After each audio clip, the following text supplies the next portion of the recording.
Hello everybody, welcome back. Let's have a look at VRA, the absolute super beast, aka, previously known as Shitcoin Central, now known as Epic Beast Central. But again, until it's I suppose available on things like Binance and things like this, it's likely to continue with its previous behaviours, which is that there is a chance that it could completely collapse in on itself. There's always that chance.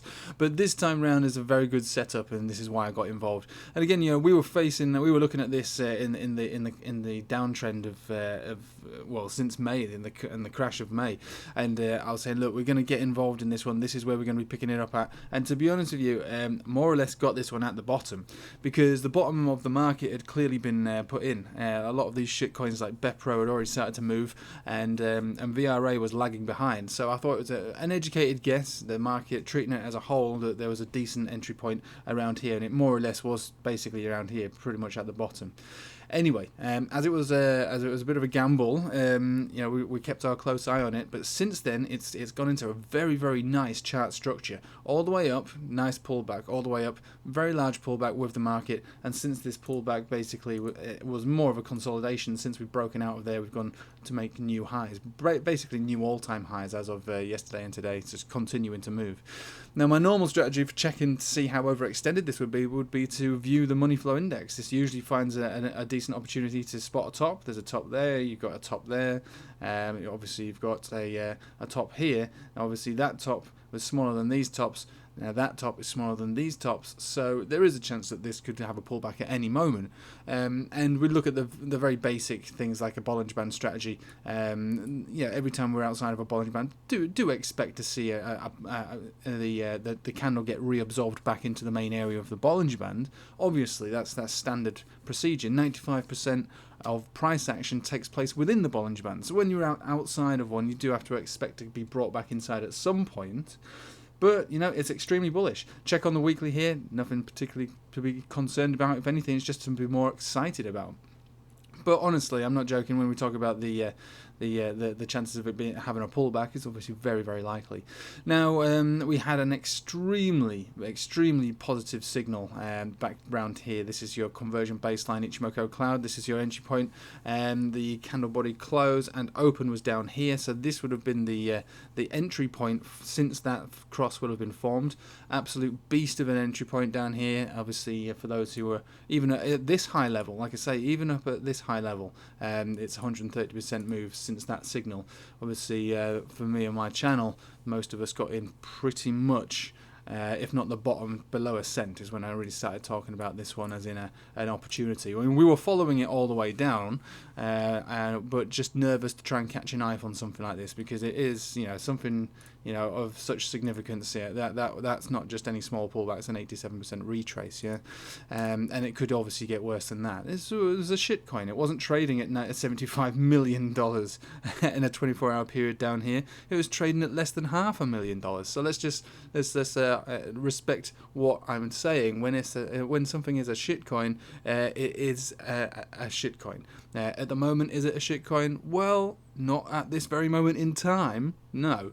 But who knows where it will be in a month or two from now. Either way, I don't think it will be anywhere other than continuing to make higher moves, to be honest with you. Because I don't know about, I'm not here to talk about cryptocurrency projects. I'm here to talk about charts, and we trade charts and we make money. And I think this is what some of the viewers of my channel fail to understand. I'm only here to make money, right? That's all it's about, and it's about a risk to reward ratio. It's about piling in investment, and especially if you're, I suppose, not playing with pocket money like me. I'm playing with, I suppose, larger figures. I think I earn the right to call something a shitcoin if the risk is pretty high. On these things, on Kucoin, obviously we got liquidity issues. When I bought into this, it was trading at less than $1 million in a 24-hour period. If you're putting in large amounts of money to something like that, you are exposing yourself to high levels of risk. Oh, that's my phone's talking to me there. So yeah, you do have to be careful. So I reserve the right to call it a shitcoin. It's not like Bitcoin, obviously, which there's no liquidity problem with that. You can pile in, tens of thousands, hundreds, millions of dollars into something like Bitcoin, and there'd be no problem. You couldn't do that with something like this. Maybe you could now that the party's in full swing, but back when I was buying it, you couldn't. It wasn't possible. If you were going to put $10,000, $20,000, $50,000 into that, then yeah, I mean you're going to be faced with a bit of a liquidity problem if it goes the wrong way, and so yeah, I reserve the right to call it a shitcoin. Anyway, going on a bit of a rant there. So we've got an excellent signal here, long-term continuation, even though in the short term I would expect to pull back at any moment. The more interesting component to this is the Bitcoin pair, which is where I'm mainly trading this, and it's nice to see that it's gone up here, because honestly, when I first piled my money into this one after this giant downtrend, it was trading at about 9 bitcoins in a 24-hour period, which is still quite high for something that had gone down all this. I mean, most of that would have been selling pressure, to be honest with you. So yeah, again, the obvious place to have taken the trade, green 50 exponential, and then continuing to go up. We've got this pitchfork tool, which has been reasonably well respected. I guess we're looking at it on a weekly here. But if we bring it down to a daily, you can see that, but actually point to point, it's been pretty good.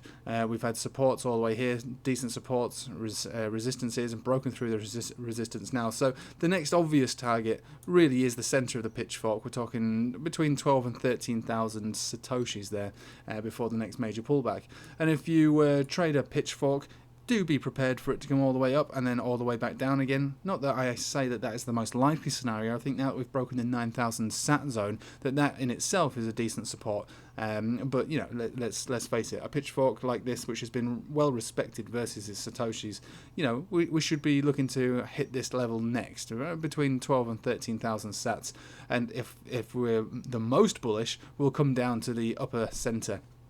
The lower center of this pitchfork, which would be about 10,000 sats, thereabouts. Yeah.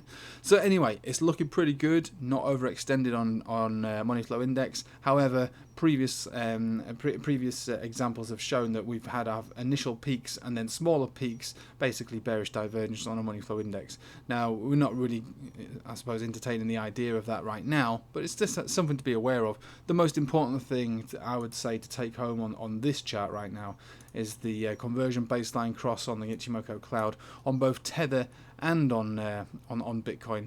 And those are very powerful signals for long-term continuation. So, like I say, I've taken profit on this on 2 occasions already. The rest is literally just profit that's riding, and I'm happy to allow this to play out, considering we've got such a neat pitchfork versus Bitcoin. I'm very happy just to let this one ride with the ups and the lows, and it's been a very successful trade so far. I've essentially taken my investment plus double out, and the rest of it can just be fun. And if we are talking about this pitchfork actually being something tangible and showing us a potential direction of where it's going to go, and if we think about the end of the market being roughly between now and, well, let's just say earliest would be around December, end of December, we are looking to basically double our satoshis from where we are right now at its top target. Its lowest target is more or less where it is at the moment. So we just don't know where it will really ride. But most bullish scenario, we come to the top of this pitchfork and maybe even break out and blow our absolute top off. Most conservative a price target would be pretty much where we are at right now. And if the whole thing fails, then obviously it'll be a lot lower than that. But we are talking Bitcoin pair here, so this is a Satoshi pair. So let's just say Bitcoin doubles in its value. That also means that the Tether pairing, if at our lowest target, would double in its value.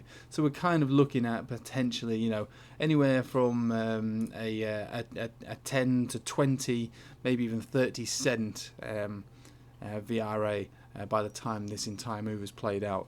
There's a lot of variables that can go into this, obviously, but at the moment, it's playing out very well. The last update we had on this one has said that this is, other than the conversion baseline and epic signal we've got there, we do have a very neat cupping handle based on a weekly, which is why I made that video a few days ago saying that this is very likely to have a breakout soon, and that it is true moon boy material.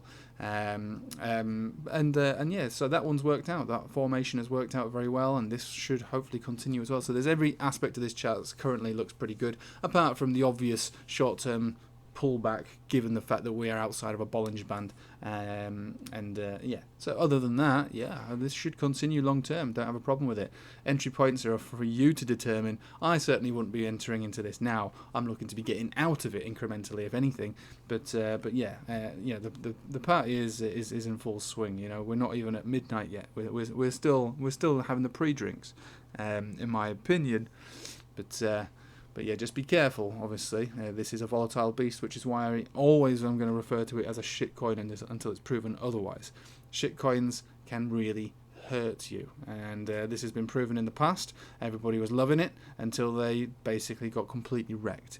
And this is why we got in. Now, previous volatility often repeats, and this has been the theory all along. There's been a few other coins that I brought to the channel that we've been thinking the same. Bepro's one, which is proven to be pretty crap actually. OMI, that's another one that's working out pretty well at this current moment in time, and a very decent chart as well. But previous volatility repeats, and this is what we were looking to see, and this is what we've got, and I still believe that this will continue. And like I say, targets for me would be between 12 to potentially 30 cents by the time this entire thing is finished. But that doesn't come without its ups and downs. Anyway, thanks for watching. Hope you have a nice day, and take it easy.